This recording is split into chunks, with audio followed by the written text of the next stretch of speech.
Namaskar, this is Firstpost and you're watching Vantage with me, Palki Sharma.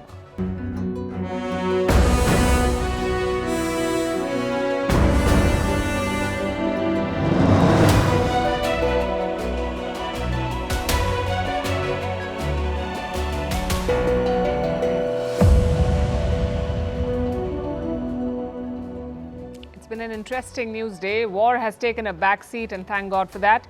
In focus tonight is a national sale in China, where the government is offering discounts on washing machines and cars. You may ask why. This is their grand plan to revive the Chinese economy. Does it make sense? Will it work? We'll bring you the projections. Meanwhile, in the US, college campuses have become political battlegrounds. There are widespread protests and arrests over the Israel-Hamas war. In West Asia, Turkey and Iraq have signed a major deal. We'll tell you why this is politically and economically significant for the region. In the UK, Rishi Sunak's controversial Rwanda deportation bill has been passed. Why is it a win for the Prime Minister? How deep fakes are disrupting the election in India, with dead leaders turning up to campaign. Why Pakistan's ban on X is a problem, but America's impending ban on TikTok can be justified. Is Russia jamming GPS of flights over Europe? What will this appraisal season look like? What is a dry promotion? Why Saudi Arabia's NEOM project is in trouble and why trying something new will help you. We'll explain the headlines first.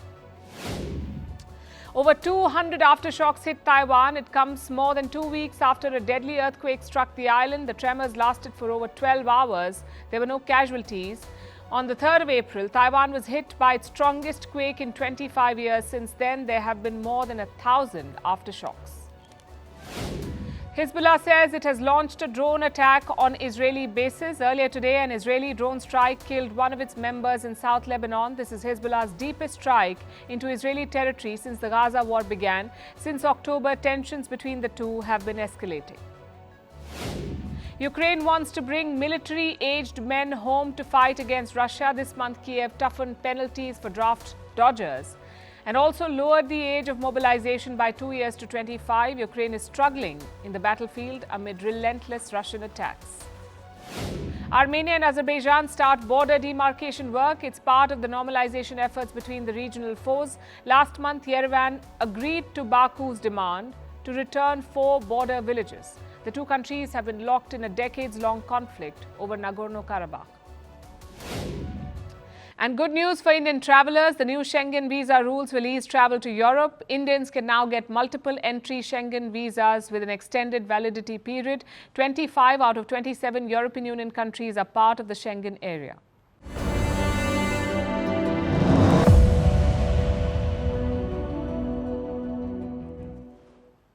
Our lead story tonight is about the greatest sale on earth. And no, this is not at your local supermarket or e-commerce platform or your favorite fashion label. This is about an announcement in China. Their government has launched a great sale for the people, for them to buy new cars and appliances like washing machines. And they're being offered big discounts by the Chinese state, meaning the government is subsidizing these purchases. Just imagine this, an entire country being offered subsidies for shopping.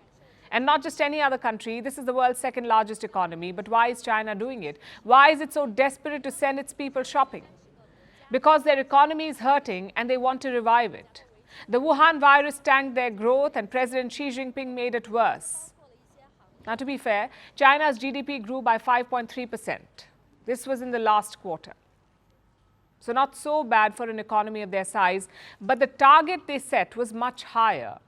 And this is the slowest growth in many, many years, so Beijing is quite worked up. And this is the solution they've come up with, a national sale sponsored by the government.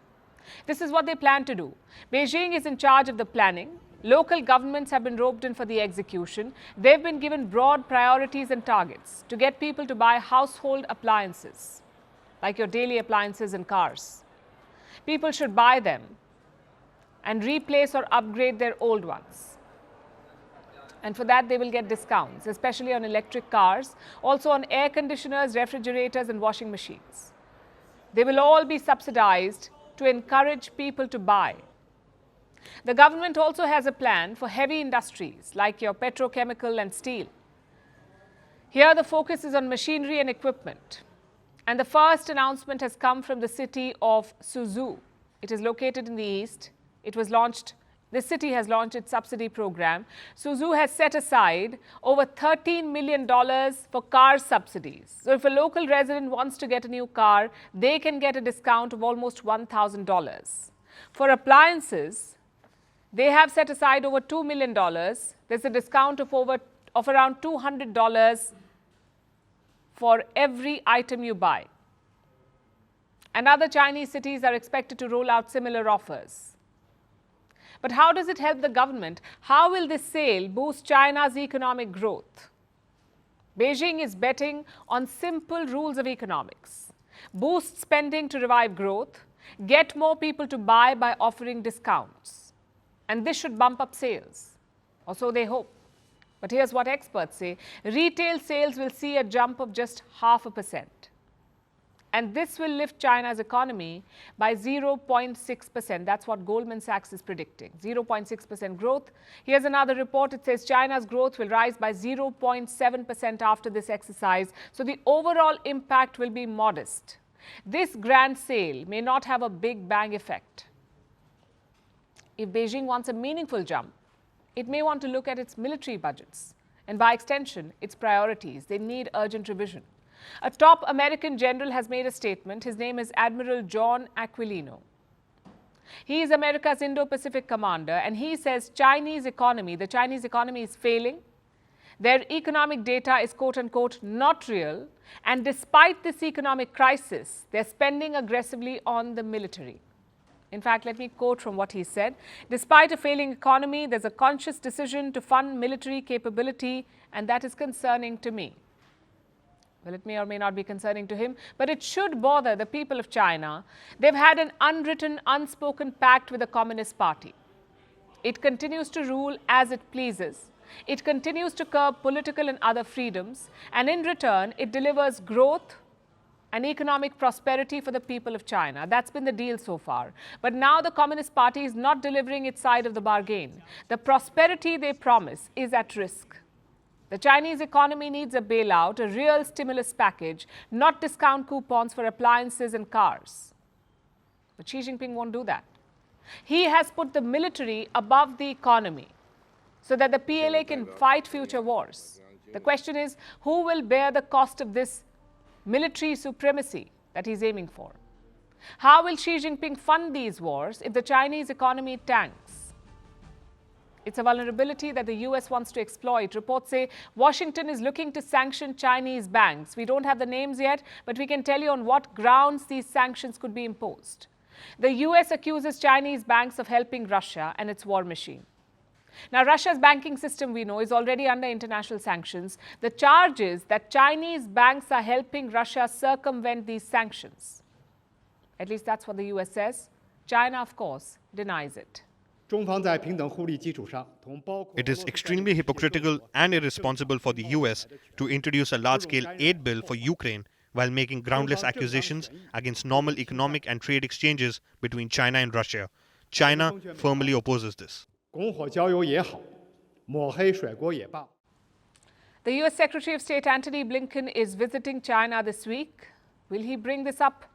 Well, we'll have to wait and see. But one thing is quite clear. China's economic boom fueled its rise as a global power. And now China's president has overplayed his hand. So both the economy and the power are at risk. The United States has a new battleground. It's their college campuses. We're talking about elite institutions here, like Yale, Columbia, and MIT. All of them have been gripped by student protests. Over what? Israel's war in Gaza. It has split these campuses down the middle. We'll start with Columbia. Protesting students occupied the campus lawn last week. And what did they want? Support for Palestine. They asked the university to disclose ties to Israel, also any aid they received from companies investing in Israel. But this protest was not authorized, so the college called in police officers. Around 100 students were arrested and taken away. Take a look at this.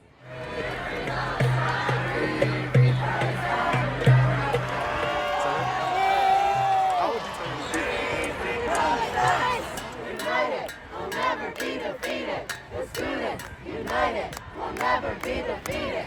History, you can't hide. History is on our side. Free Palestine, free Palestine, free Palestine. That was Colombia. But now the protests have spread. On Monday, students at New York University began demonstrations. They occupied a plaza in Manhattan, again without permission. So late at night, the police moved in. They arrested dozens of students.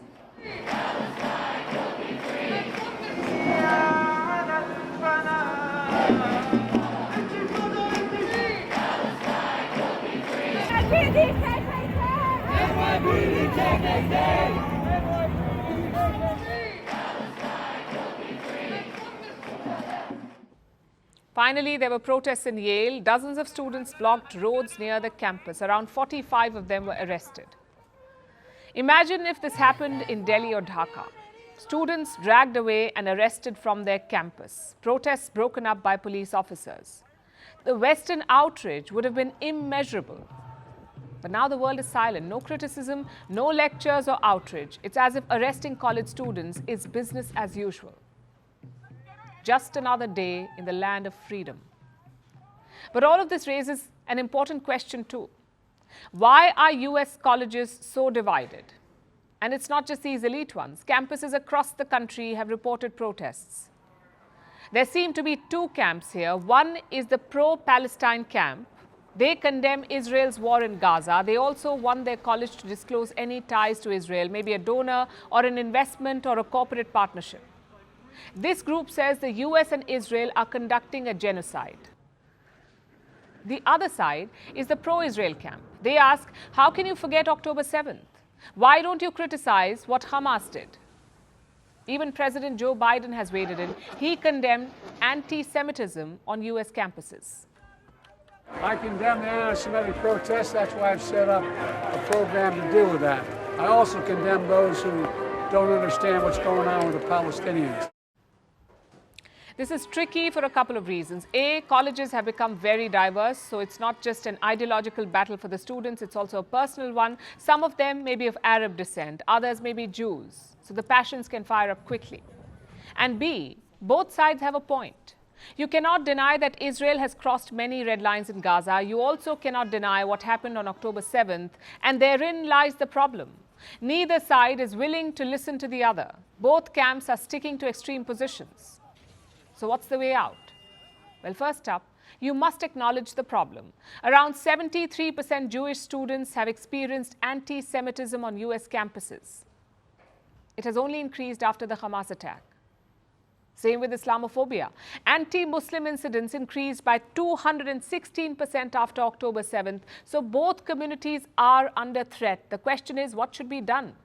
It's easy to crack down on student protests. It's also easy to trash the idea of student politics. But that's not the answer. College politics plays an important role in every society, and the US, of all places, should know this. In the 1960s, campuses became the hub of protests against the Vietnam War. Eventually, they forced the US to end that war. So student politics is not the problem. How it's carried out may be a problem. For starters, you cannot let it be hijacked. There are career protesters out on the streets, people who have nothing to do with students or colleges. They see a protest and they jump in. And Colombia's president is worried about this. Look at her statement. These tensions have been exploited and amplified by individuals who are not affiliated with Colombia, who have come to campus to pursue their own agendas. And this is not just a Colombia problem, it's a problem everywhere. So it's important that student protests are carried out by students, not political parties, not activists, and not NGOs. Equally important is peace and decency. Your protest cannot cross certain red lines, but in many US campuses, it has. We've heard chants like death to Israel, death to Zionists, and even some pro-Hamas slogans. Listen to this student protester at Columbia. Keep it moving, you Zionists. Keep it moving, you Zionists.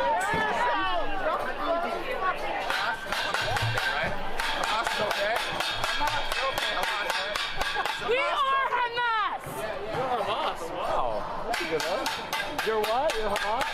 Yes, we're all Hamas, okay? And this cannot be accepted. Your freedom of expression cannot be a call for genocide. Same with violence. Just consider what is happening in Colombia, and all in-person classes have been cancelled there. Why? Because teachers and students cannot reach the campus. They've been blocked by pro-Palestine groups. Again, this is not acceptable. So what we need is moderate politics. You're free to disagree with other students, but you must hear them out first, and you cannot abuse or cancel them. Plus, student demands must be carefully thought through.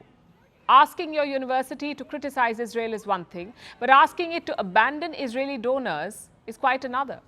There's a lot at stake here, maybe scholarships or infrastructure projects or faculty payments.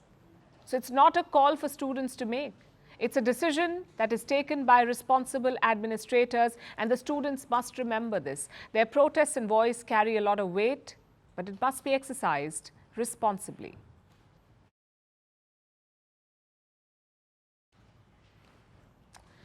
War is not the only thing happening in West Asia. There is progress too, and it's coming from an unlikely place: war-torn Iraq. On Monday, Turkish President Erdogan visited the country. It was a pretty rare visit for him. Erdogan last traveled to Iraq in 2011. And since then, relations have suffered. So this trip was all about resetting ties. He got a guard of honor in Baghdad. He met the Prime Minister of Iraq and signed around 20 deals. One of them stands out: a 4-way agreement for a transport corridor. It's called the Development Road Project. The plan is to link Iraq's Gulf Coast to Turkey. How? With a series of roads and railways. And from Turkey, this route can extend to Europe. So basically, a Europe to Asia corridor. How much will it cost? Around $17 billion. Along with Iraq and Turkey, 2 other West Asian players are involved. That's the UAE and Qatar. Their ministers were also in Baghdad on Monday. All of them signed an agreement to build this corridor. But how will it impact the region? For Iraq, it could be a game changer. Better infrastructure, easy access to oil fields, and more trade. They may not have the funds to do it alone, but with Qatar and the UAE, they can. Same for Erdogan. He wants to leverage his country's location. You see, Turkey straddles 2 continents, Europe and Asia. So it's prime real estate for a cross-continental corridor. Erdogan says the project will bring stability and prosperity to the region. We emphasize the vital importance of the Development Road Project in terms of this goal. With the Memorandum of Understanding we signed, we reinforced our determination regarding the strategic planning, which will contribute greatly to the stability and prosperity of our entire region, especially Iraq. Just one problem though. Erdogan's corridor is not the only one. Another corridor was announced at the G20 summit last year, the India, Middle East, Europe corridor. And this one takes a different route. Europe to Israel, Israel to Saudi Arabia and the UAE, and from the UAE to India. A lot of European and West Asian countries are part of this corridor, but Turkey is not. So Erdogan had opposed it. Listen to his comments at the G20. This is what he said: there cannot be a corridor without Turkey. Turkey is an important production and trade base. The most convenient line for east to west traffic has to pass through Turkey. So Erdogan's position is quite clear: no Turkey, no corridor, which is why he's pushing his own. Now, both these routes do have some things in common. They both bypass Egypt's Suez Canal. They also use a network of roads and railways, plus one partner is common, and that is the UAE. It is investing in both the India-Europe corridor and the Iraqi one. But there are key differences too. The biggest one is Israel. The India-Europe corridor had a political motive: to tie Israel and Arab states together, to link their economic fortunes. The hope was that this would accelerate normalization, maybe lead to Saudi Arabia recognizing Israel. But all that has been put on hold. Israel is waging a war in Gaza, so Arab states will not be in a hurry to normalize relations. Plus, how can you build a corridor in the middle of a conflict? And Erdogan knows this. He has a short window to push ahead with this project, to complete it before the others. Meaning he could have the first mover's advantage. Of course, there are challenges too. For instance, Iraq may not be a war zone, but security remains a problem there. Multiple Iranian proxy groups operate out of Iraq. They often clash with US forces. You also have remnants of the Islamic State. United Nations data says up to 7,000 ISIS terrorists are left in Syria and Iraq. They could target the trade corridor. So Iraq or Israel, the problem remains the same, security. And it's quite unfortunate, really, because the potential is massive. Asia and Europe are two economic giants. Trade between them is almost $1.5 trillion. So there is room for multiple corridors. You have Turkey and Iraq building one. You have India and Europe building one. You also have Iran and Russia planning one. The international north-south corridor, that's what they're planning. These routes could make trade more competitive and cheap, but only if conflicts and petty politics are put aside.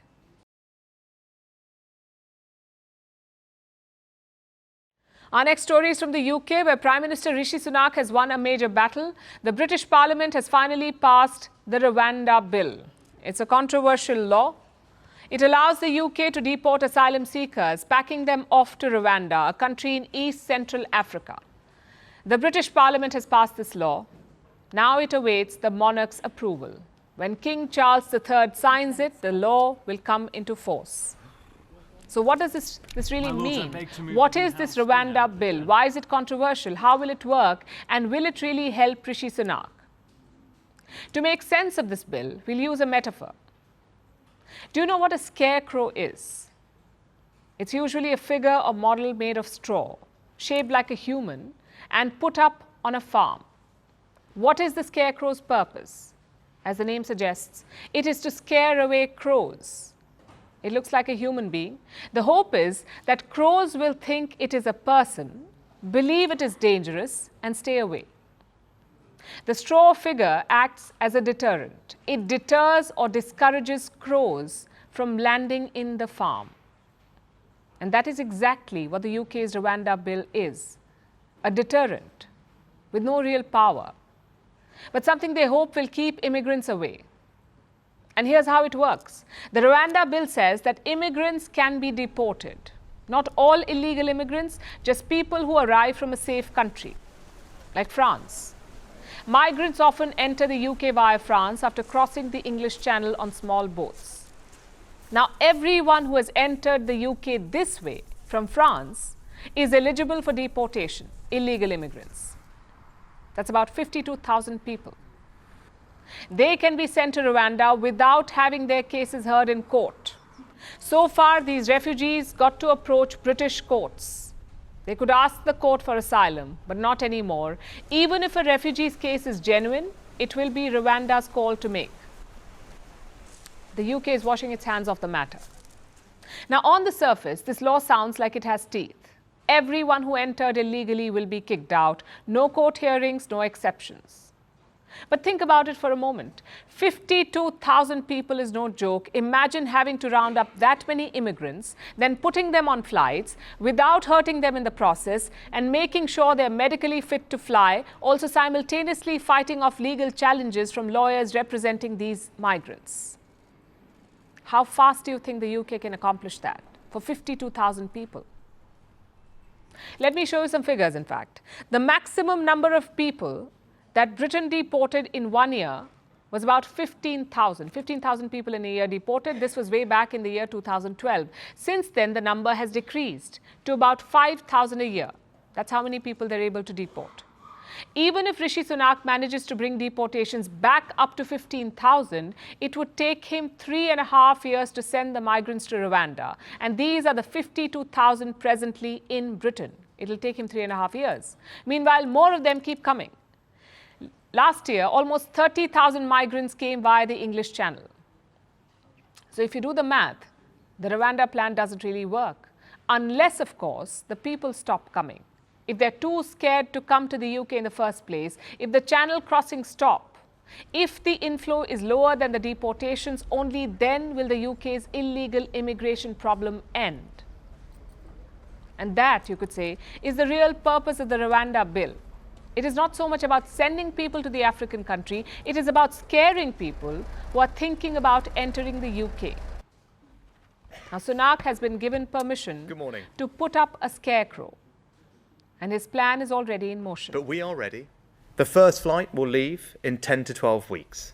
Now, of course, that is later than we wanted, But we have always been clear that processing will take time. Sunak says the first flight will leave in 10 to 12 weeks, which means July. It's still a few months away, but look at the impact. If, before I came here, you say that, they sent to me in Rwanda, I never come here. Would you have come to the UK if you'd have known you could end up in Rwanda? Never. Never. Do you think it will stop other people coming now? Yeah. Yeah. I say to all asylum, don't come to UK.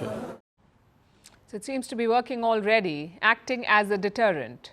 If this continues, then Sunak may actually bring immigration numbers down, but we will not know for sure until the first flights take off, until July at least.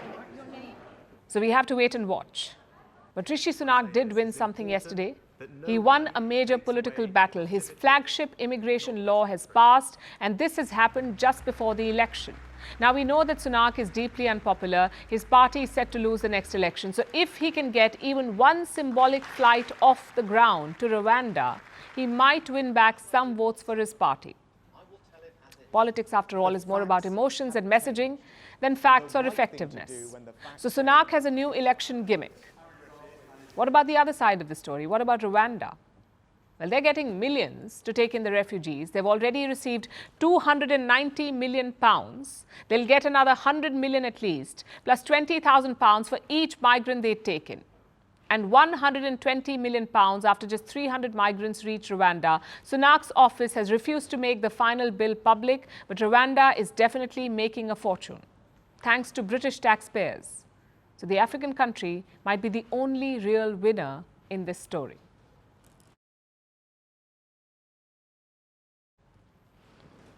Now let's talk about the India election. One phase of polling done, 6 more to go. It will be a long summer for political leaders who are campaigning across the country and making their pitch to the voters. They now have to contend with a new and disruptive force, something that some of them are also trying to co-opt. I'm talking about artificial intelligence, deep fakes. They're causing all kinds of chaos. AI is being used to spread fake news, resurrect dead politicians, and even fabricate endorsements. It is rampantly being used to influence unsuspecting voters, and it seems the regulators have no idea of how to tame this new beast. Our next report explains. What do Amir Khan, Ranveer Singh, Narendra Modi and Rahul Gandhi have in common? On first impressions, not much. But in recent months, they've all been targets of deepfakes. Videos of Amir Khan and Ranveer Singh were used to conjure up fake endorsements. जो भारतवर्ष है अब अन्याय काल की तरफ ऐसे बढ़ रहे हैं. A few weeks ago, Prime Minister Modi was complaining about fake videos featuring himself, while Rahul Gandhi's face has been morphed repeatedly along with other opposition leaders for campaign ads. Some of these deepfakes were easy to recognize, but every instance highlighted a disturbing fact. Each of these clips was watched by millions before they were flagged, and in several instances, many of these videos are still online. A flood of deepfakes is hitting India's election season. The scale of it is hardly shocking. Nearly 1 billion people are eligible to vote in this election, and almost 900 million Indians have access to the internet. Given this scale and reach, internet spaces in India have become a battleground for political parties to fight for votes. And AI tools are now quickly becoming the most formidable weapon in the hands of politicians. The technology is widely available and inexpensive to use, but that's not the most compelling reason for politicians to access AI. AI-powered campaigns are giving politicians their most sought-after asset, attention. Voters aren't just noticing AI-driven political ads, they're also absorbing and engaging with its message. For Congress leaders like Vijay Vasant, AI tools have successfully revived the memories of his father, the late H. Vasantakumar. Back in the day, he was a popular politician. His son has used the AI-generated voice of his father to stir up nostalgia and seek votes. More politicians from the south have used the same tactic, like Tamil Nadu's DMK and AIA-DMK. They have used AI to reproduce the voices of their leaders like Karunanidhi and Jayalalitha. In eastern India, the left took the AI campaigning one step further. Instead of a fake voice, they used a fully AI-generated news anchor for their campaign efforts. In another incident in July 1995, There is a barrage of AI-generated political content across all major internet platforms, with little being done to contain it. The vulnerabilities have been highlighted by the tech giants themselves. A few weeks ago, Microsoft warned how countries like China and North Korea may target the Indian election and use AI to influence votes. Leading developers have responded by limiting access to political content on their AI apps. But so far, it hasn't been enough. In the absence of clear regulations to monitor AI systems, India's election will remain a playground for deepfakes.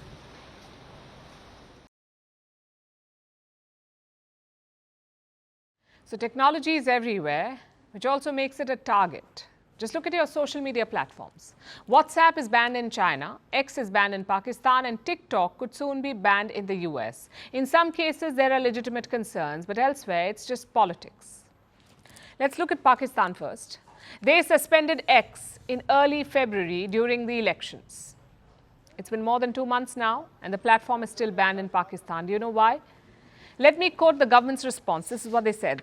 The decision to impose a ban on Twitter or X in Pakistan was made in the interest of upholding national security, maintaining public order, and preserving the integrity of our nation. How about that? Your national integrity does not come from social media. If it does, you have work to do. But let's be honest here.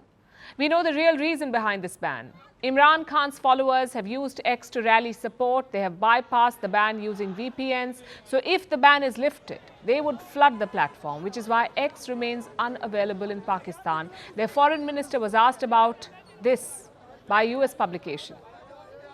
The Pakistani foreign minister. Listen to his response. May I ask those countries that have put a ban on certain apps? So one country is okay, but Twitter banned in Pakistan is not okay.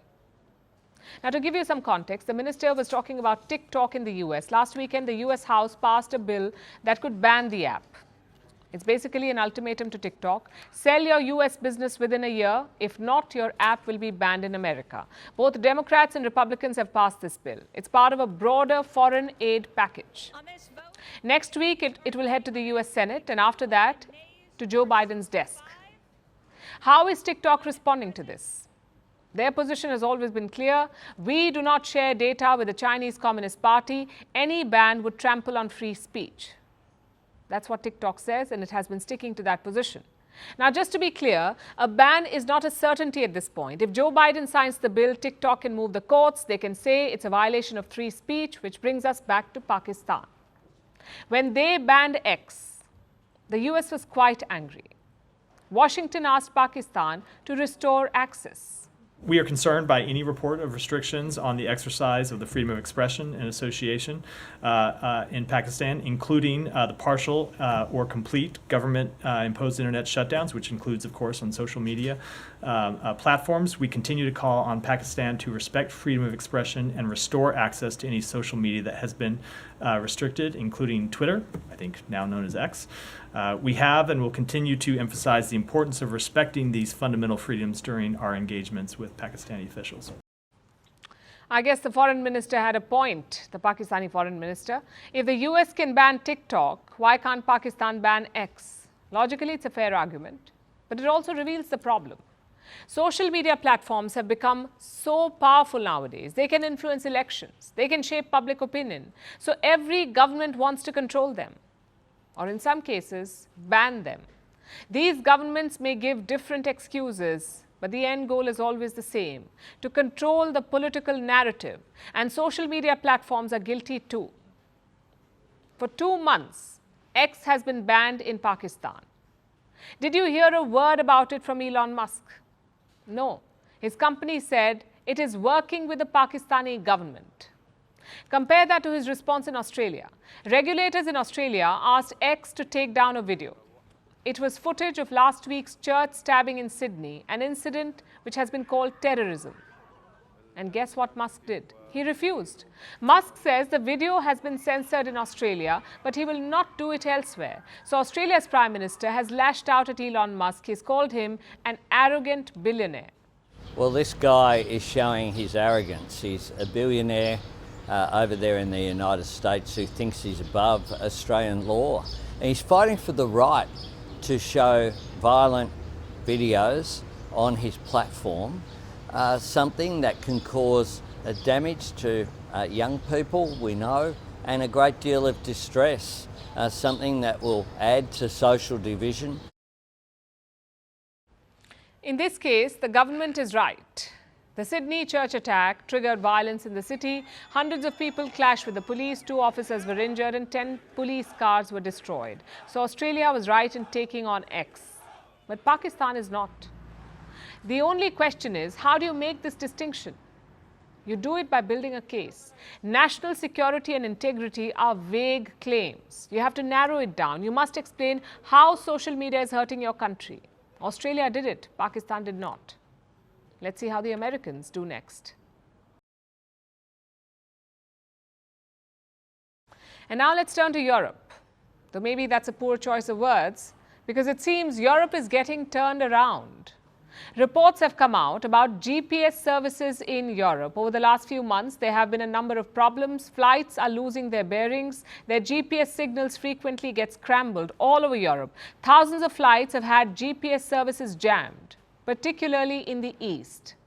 So, of course, all fingers are pointed at Russia.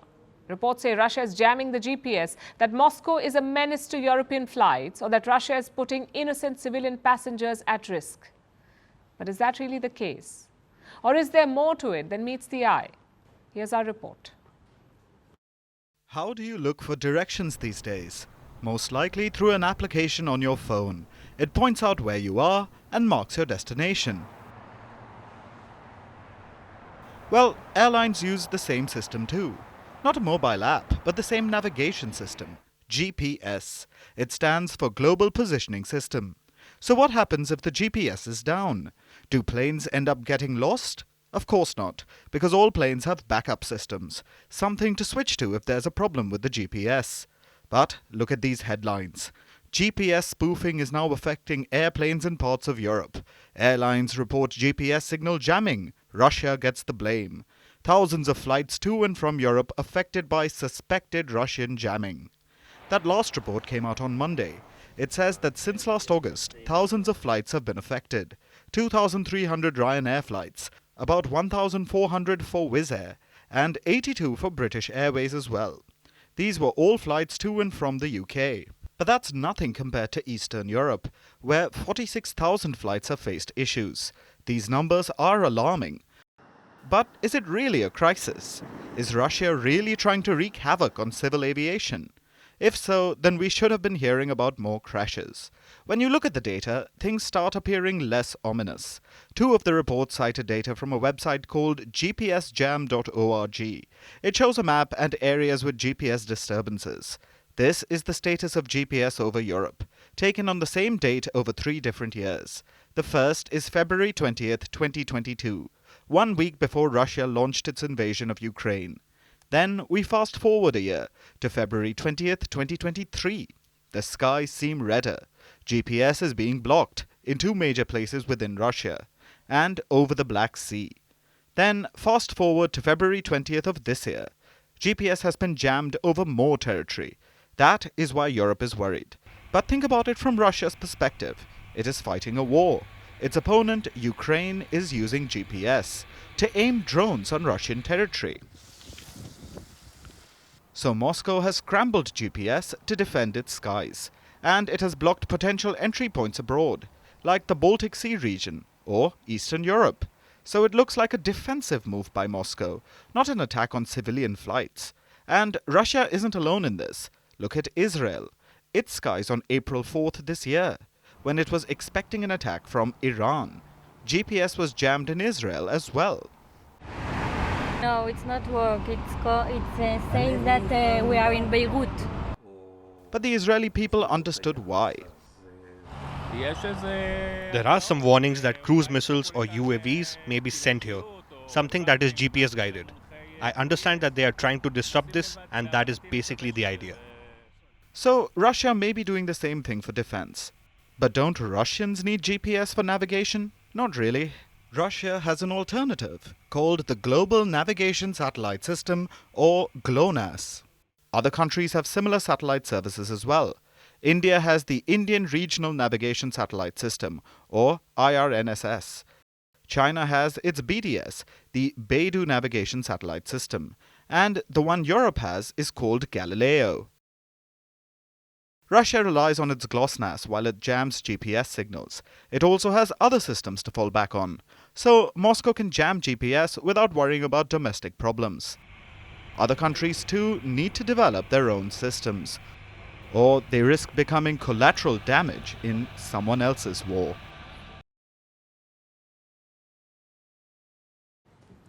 It's that time of the year again. The slumber of winter is over. In some parts of the world, it's time for cherry blossoms. In others, it's heat waves.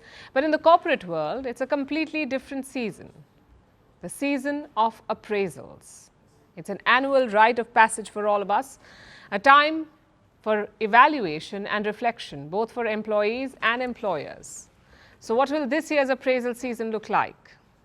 2024 kicked off with mass layoffs. Companies fired people, jobs were automated, artificial intelligence threatened livelihoods, and the global economy continues to struggle. In the midst of all of this, employees have just one question. Will they get a good salary hike this time? A new report looked at companies in India, and here's what it found. The average salary hike this year will be around 9.5%. which is a little lower than 2023. The average last year was 9.7%. So there is a slight dip. And the report says it's because of shifting business sentiment. So 9.5% will be the average. Of course, a lot depends on your industry. Some may see a greater pay hike like engineering firms and fintech companies. Others could see lower raises like e-commerce and startups. For Indian startups, it's a particularly gloomy season. Funding has been lackluster, layoffs have loomed large, their employees are used to double-digit raises, but this year they may have to settle for less. Most of the startups plan to keep their increment below 20%. In fact, 62% founders, according to a survey, echo this sentiment. Some, however, want to defy trends. 6% say that they may dole out raises close to 40%. I would say congratulations to those employees, you're beating the trend. But overall, it will be a subpar season. And we say don't lose heart. Take solace in the fact that there will be some sort of increment. Because now a new trend is also catching on. It's called dry promotion. What does it mean? Imagine you get your increment letter. You open it in anticipation. You see a brand new designation. Your heart jumps with excitement. And then you looked at your revised salary. No change there. It's the same as last year. You may think it's a misprint, but chances are it's not. What you've got is a dry promotion. Your job title changes, you may have more work, you may have more responsibility, but when it comes to monetary compensation, there is no increase. Basically, you get to do more work for the same salary. That is a dry promotion, and more companies are opting for it. In 2018, only 8% companies worldwide were doing this, offering new job titles instead of money. Now it has risen to 13%. And it's a reflection on the state of the job market globally. You may remember the Great Resignation, when employees put in their papers and companies spent millions trying to retain them. Then came the global economic slump. The job market contracted, there were fewer jobs on offer, and that gave companies the upper hand. They could hire for lesser money. It weakened the bargaining power of employees, and I guess they know that. Expectations from this appraisal season are modest. Apparently, most people are already looking out. 82%, according to one survey. 82% people want to switch jobs for different reasons. 54% want leadership roles. 41% want more transparency at the workplace. 38% demand remote work options. So to sum it up, this appraisal season will truly be a mixed bag. Below average raises, lackluster increments for startups, dry promotions, and looming attrition. These are the defining trends. Of course, that does not mean that your increment will be like this. A pay hike is a very subjective issue after all. It depends on a lot of factors like your boss, your performance, your company's earnings, and so on. So here we are only talking about the broad trends. We cannot predict your increment. We're not fortune tellers, although it looks like Gen Z is turning to astrology for answers. Career-related queries are apparently at an all-time high. Digital astrology platforms have seen a surge of almost 60%. Users are also opting for live sessions like tarot card reading to understand which way their career will go. But if you don't want to leave it to stars and cards, here are some things that you can do that can help you in this appraisal season. First of all, know the rules. Understand how appraisal works in your company. Second, highlight your achievements. No one knows what you've achieved better than you, so talk about it. Perception is key and you must actively shape it. And third, be honest. Self-evaluate, discuss with your manager and tell them what you want. All of this can help you in the long run. Also, don't beat yourself up for factors that are not in your control, like your company's financial health. A career is not a T20, it's a test match. You need patience and persistence to play the long innings. And you also need faith in yourself. Push hard for what you deserve because no one else will.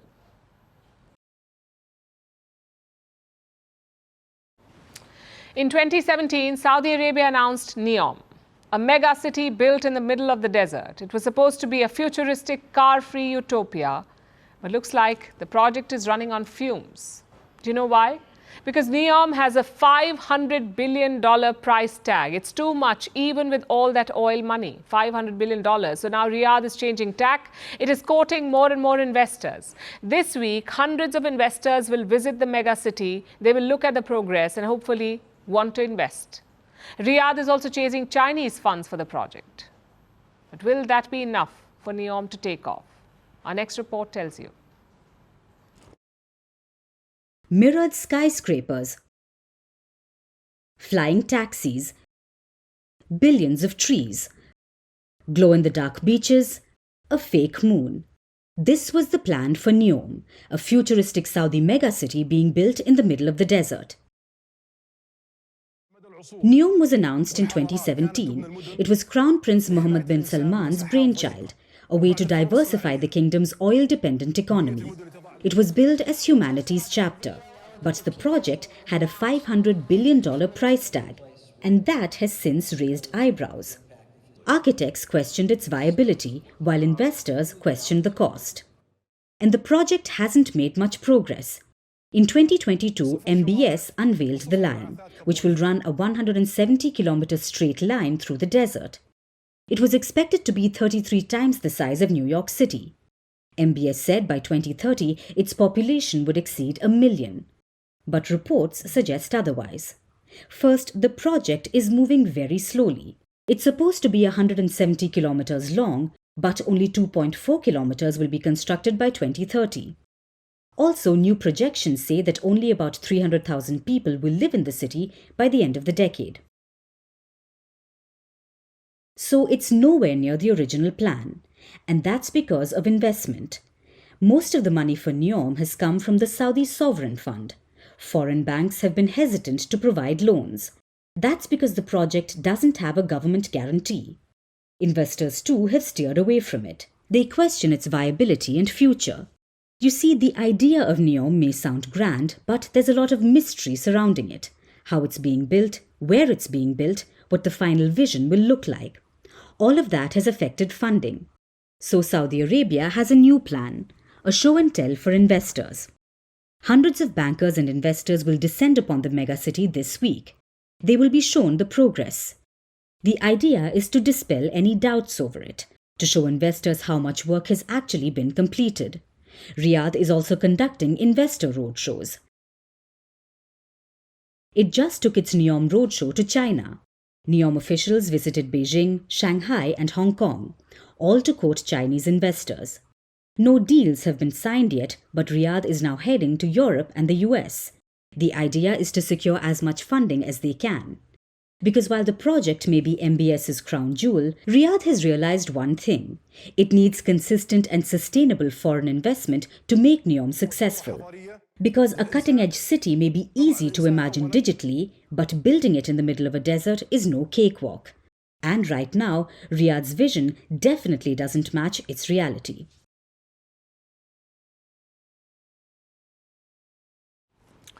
The fancy serum that you eyed now blends in with your skincare products on the shelf.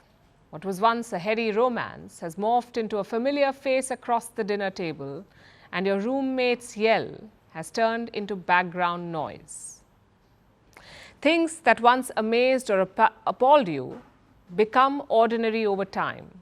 And this is a common human phenomenon. Scientists have a name for it. They call it habituation, where people respond lesser to stimuli that repeat. Sometimes this can be a good thing. It increases your threshold to deal with an annoying boss or the traffic in your city. You get used to it. But sometimes it also creates problems. When things seem too ordinary, a routine sets in and welcomes its best friend, boredom. Soon every day appears to go in a blur. So is there a way out? Can you stop time from flying by? According to researchers, yes, you can. And science holds the answer. A new study is out. It urges you to seek out newness. If days are whizzing past you, try something new. This could be a new activity or an old one in a new setting. And how will doing new things help you? It will slow down time. Not literally, of course. If that were true, anti-aging creams would go out of business. Newness is for the clock in your brain. When you try something new, your brain is more focused. It collects unfamiliar information and it works harder. Now, this experience seems to have lasted longer. Let me explain with an example. Think about your time as a child, when most things were new. So you were constantly creating new memories. Now, when you look back at your summer holidays as a child, you think of them as long, fruitful and fun. But as an adult, this summer is like any other. Some ice cream here, a vacation there, and summer whooshes past you, which is perfectly normal. Routine is a part of life. We do the same things over and over, and we are rewarded with productivity, precision and speed. But there are some downsides as well, like monotony and boredom. And this is bad for companies. Disengaged employees can cost employers an additional 34% of their salary through absenteeism and lost productivity. It is also bad for people. It causes stress and insomnia. It increases the risk of depression and anxiety, fuels poor performance, and breeds lack of motivation. So it is a good idea to escape the same old routine. And perhaps try this. Step 1, cut down on pseudo fun. Basically, leisure activities that do not inspire playfulness or connection, like doom scrolling on social media or binge watching Netflix. Try avoiding that. Once that happens, go to step 2. Try something new. This could mean setting big goals, like learning a new language. It could also be something small, like potting a plant, or doing something you've always wanted to do but never could, including things you wanted to master as a child, like riding a bicycle or learning how to swim. It is daunting to be a beginner as an adult, but learning is not just for the young. So pick any activity. It can be creative, whimsical, quiet or challenging. Anything goes as long as you're having fun with it. You engage with it, and many benefits will follow. Studies prove that you will feel refreshed, happier and less stressed. You'll also be more productive, creative and favorable to outsiders, and in a state of feeling focused and present. You'll be less self-critical. But most of all, you will make memories that may last forever, quite literally. And now it's time for Vantage Shots, images that tell the story. In Malaysia, 2 Navy helicopters collided mid-air, killing 10 crew members on board. In China, cars were swept away by floodwaters after heavy rainfall in the south. And in Canada, a train caught fire while traveling through downtown London. And finally, we are taking you back in history. On this day in 2006, the first video was uploaded on YouTube. It showed YouTube co-founder Javed Karim at a zoo in San Diego. Titled Me at a Zoo, this video has since garnered 317 million views. We're leaving you on that note. Thanks for watching. We'll see you tomorrow.